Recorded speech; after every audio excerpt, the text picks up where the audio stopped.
Hello and welcome to this edition of Mark in the Park, the program where we discuss Urbana Park District and all the things going on in the Park District and let you know that you belong here, urbanaparks.org.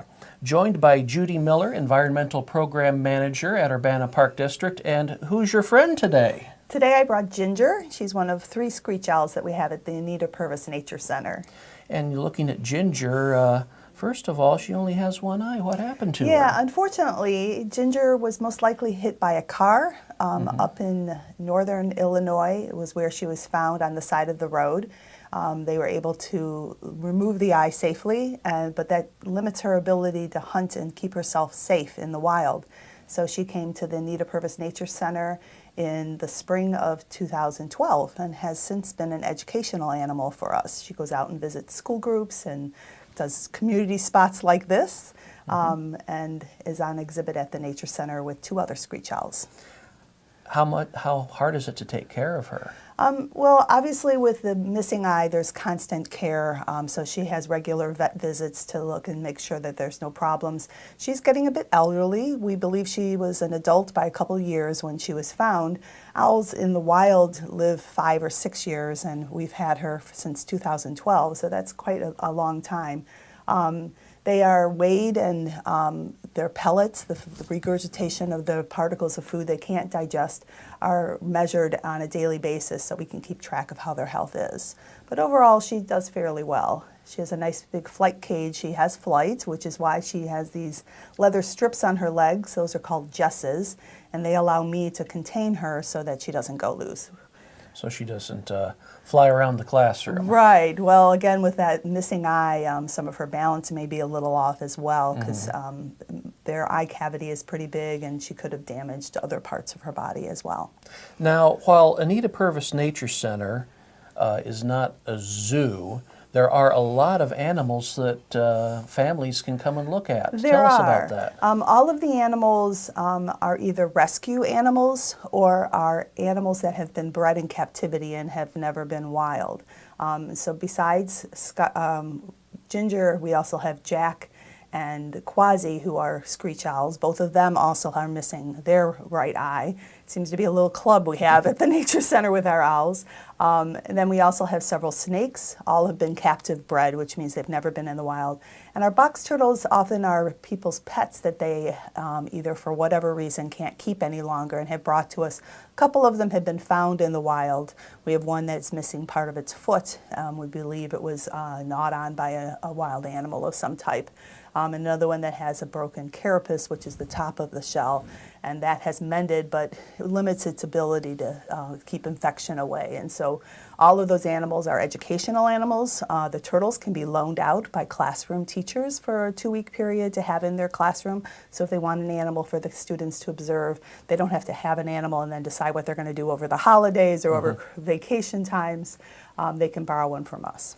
So tell us a little bit more about the programs, the animal programs that Anita Purves Nature Sure. Center offers. So number one, if you want to have a classroom turtle for 2 weeks, you can do that. But what other things happen? Well, we offer programs for schools to come to us. They can have programs either in Busey Woods or Meadowbrook Park, and also we're piloting some programs at Weaver Park.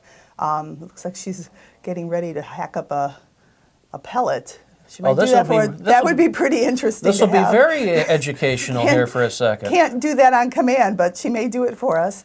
We also have programs where we go to the classroom, and so we can bring an owl or a snake and a turtle to the classroom to help enhance a teacher's educational program. We also have loan kits that teachers and the public can loan that can also advance their curriculum that they're doing.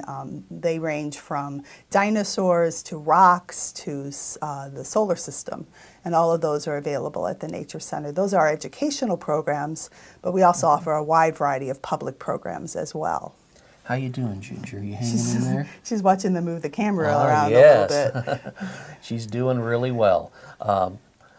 So you have a lot of good animal programs, But Anita Purves Nature Center, it is a nature center. Tell us a little bit about the history. We have a special anniversary coming up We do. soon. Next year, in 2019, we'll celebrate the 40th anniversary of the Nature Center. There's a lot of people that still haven't found us, and so we encourage people to come and visit us. We're in the same parking lot as the Crystal Lake Pool, the outdoor pool in Urbana. And we're open year-round, where the pool's only open, obviously, during the summertime. We're adjacent to Busey Woods. The Nature Center was built in 1979 and in honor of Anita Parker Purves, who was one of the Park District's first advisory committee members and was instrumental in securing Busey Woods as a natural area. She was a housewife dying of cancer who really wanted to see environmental education become a forefront in the community.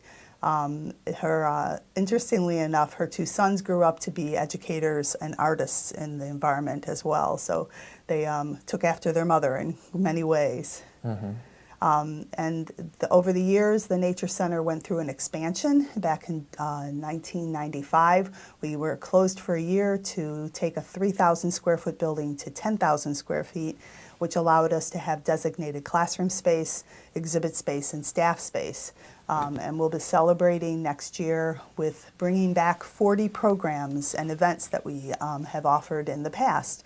So kind of a flashback to the past to bring back some popular services that we offered and that for a variety of reasons stopped offering, or some of them we still are doing, such as the school programs. So there's all those things in the Nature Center that people can see and have a lot of fun with.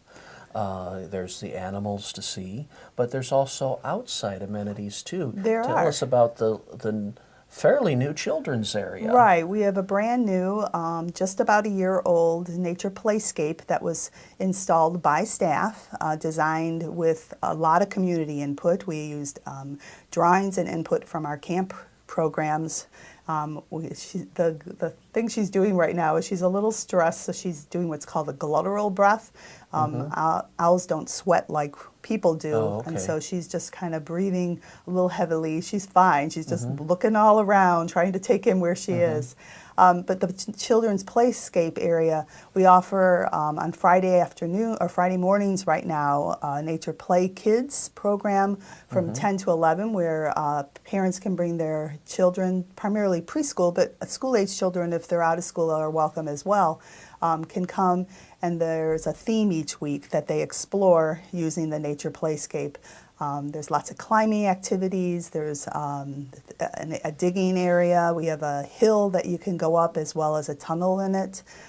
It's open from sunrise to sunset all year round and just adjacent to the Nature Center. This week's theme, I think, is birds, but we've had last week's theme was rocks, and the kids got to take home a pet rock of their own. So there are programs. They can come out and just play. They can come and play, or they can join us for some of our planned activities. That's fantastic. And again, it's open year-round. It's open year-round. And right next to the Nature Center Yes, building. So you there can't miss it. No, you can't. And there's facilities in the Nature Center. Obviously, we have restrooms, but we also have hot cocoa available during the winter months. And then if they want to go for a walk in the woods, that's on the other side of the Nature Center. And tell us a little bit about Busey Woods. You'll see maybe some of her relatives in Busey Woods. We do an owl prowl every January or February, and so this year they did call in the barred owl. They didn't hear any screech owls, but usually if you're calling a big owl like a barred owl, the screech owls are going to keep themselves quiet because they could be food for that barred owl. The Busey Woods is a tract of land that used to be part of what was called the Big Grove, which was a forested area that grew along the Saline and the Salt Fork River.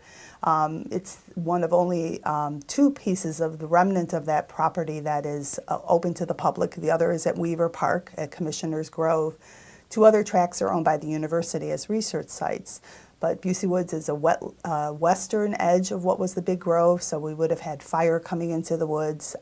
Because of the waterways, it's a wet woods, so a lot of wet tree species such as oak hickory will be found there. We're coming into the spring season, and so we'll be having lots of wildflowers, and the birders are out now because we're having spring migration. Busey Woods and Crystal Lake Park are both great fly-through areas for the migrating birds. They stop there to rest and to feed up on the insects and food that's available for them.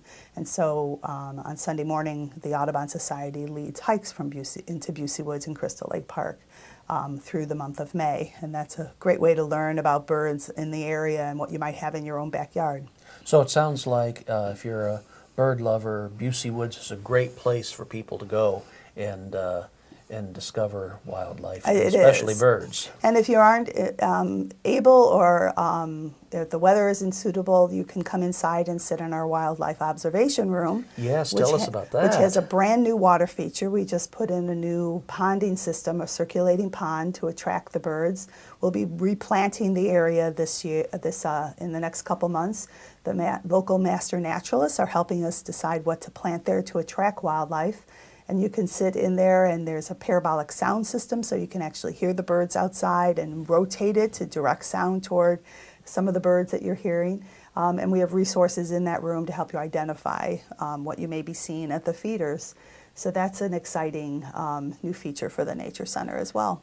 That's my kind of bird watching, especially if it's cold winter weather. Yes. You can sit inside and have the microphone bring you the sounds. There you go. It's we've actually had some of the ornithology classes use the space when it's raining during their testing time, and they will sit in there and use the sounds and the view to identify birds for their test. So it's a resource that's available to anybody. And speaking of birds at the Nature Center, we have owls and the general bird population of Illinois. Have you seen any, or has anybody reported any rare or interesting birds there?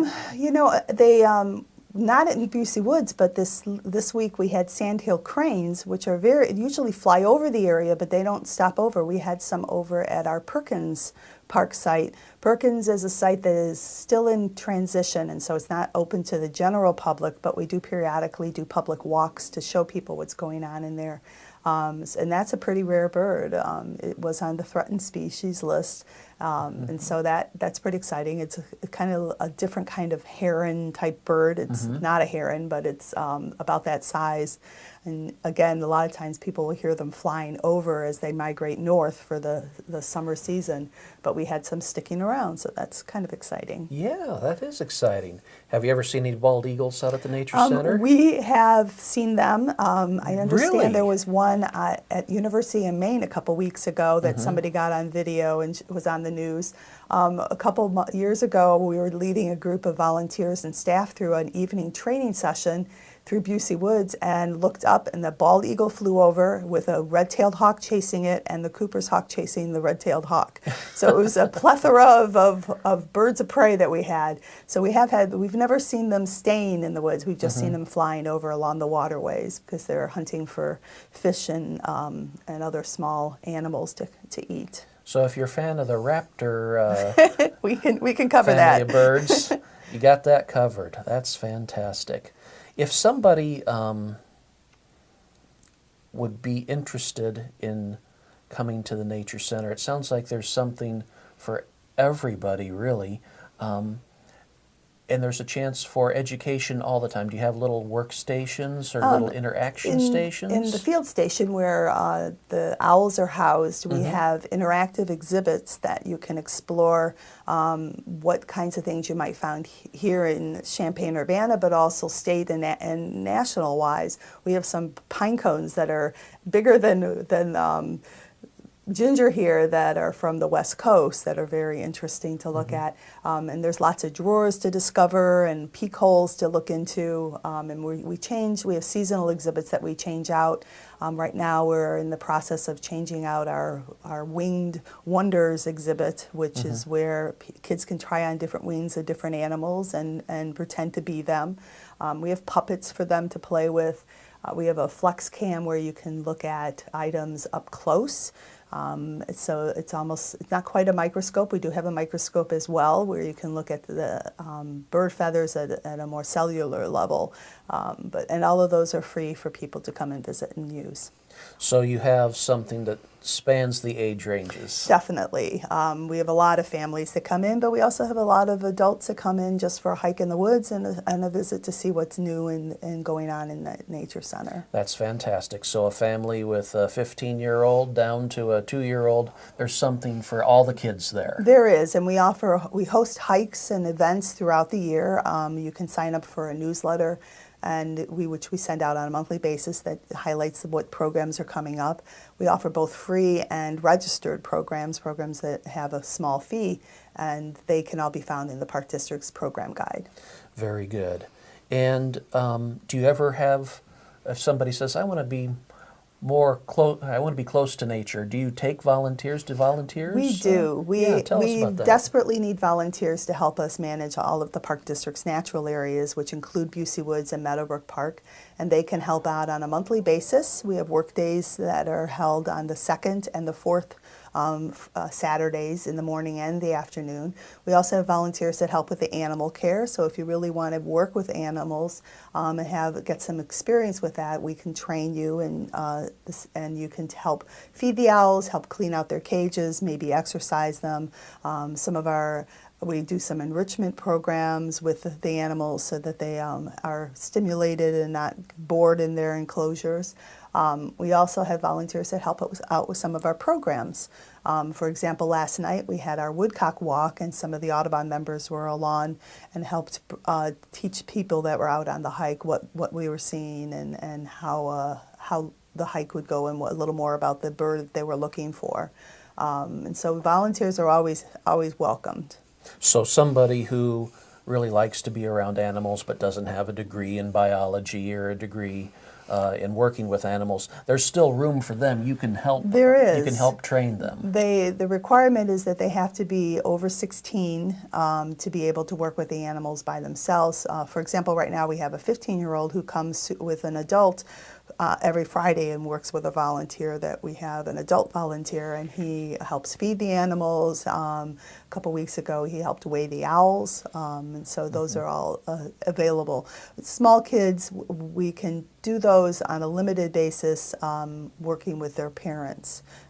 Technically their parents are really volunteering, and the kids are there for the learning experience. And you made an interesting point about just a few moments ago, that you have programs to stimulate your animals. Sometimes when I go to the zoo, they think, oh, the animals are so bored. But you have programs to stimulate, make sure the animals don't get bored. We do. We have all of the animals are handled because we use them for programs. We want to make sure that they're comfortable being handled in front of people. But we also have for example, for the snakes, we have a board with different textures and things to go through. For our hognose snake, we'll put him in a sandbox. He likes to bury himself in the sand and move around in that. And so we try to bring to them textures and experiences that they may have in the wild that will help them, in the long term for their long-term care. Very good.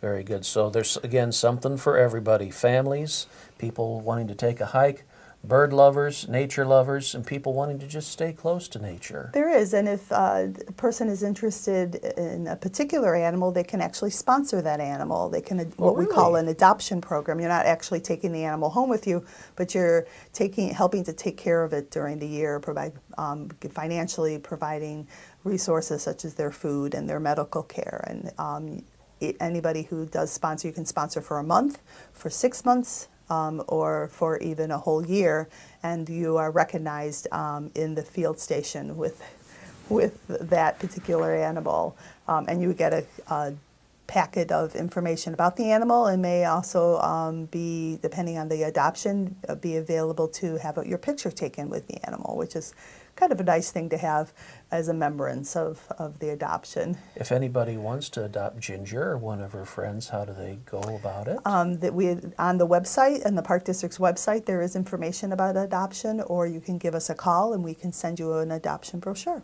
Very good. Ginger, you made it, hon.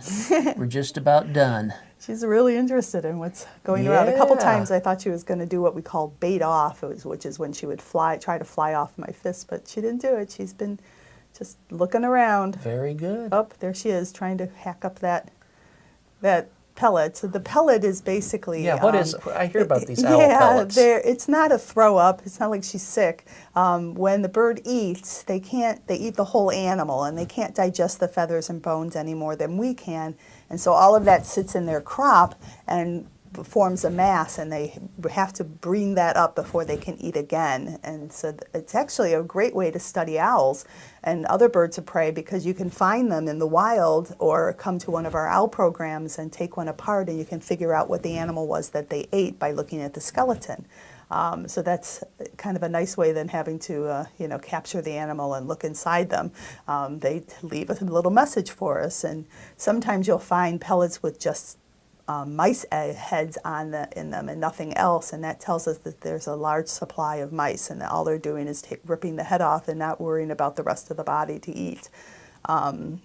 So right now she's had dinner last night while we were all in bed, and is probably ready to bring that pellet up before she gets ready for tonight's meal. Well, Ginger, we'll give you a little bit of privacy so you can take that pellet out, okay? All right. It's really neat that you have this, and that's so close to people. It is. And they can see these magnificent animals up close. Well, I hope they come and visit us soon. All right, and for information, if they need to call the Anita Purves Nature Center or find you online, how do they do that? Sure. If they want to call us, the number is 384-4062, and we're at 1505 North Broadway in Urbana, which is up by the Crystal Lake Pool. And then obviously www.urbanaparks.org has information both about what we have to offer, but what the whole district has to offer. Judy Miller, Environmental Program Manager for Urbana Park District, thank you for joining us. Thank you for having Ginger and I. All right, Ginger, great job. We hope to see you again soon. Thanks for joining us today for Mark in the Park, a look at Urbana Park District. And to let you know, Urbana Park District, you belong here. Something for everybody. urbanaparks.org online for more information. I'm Mark Schultz. Thanks for joining us.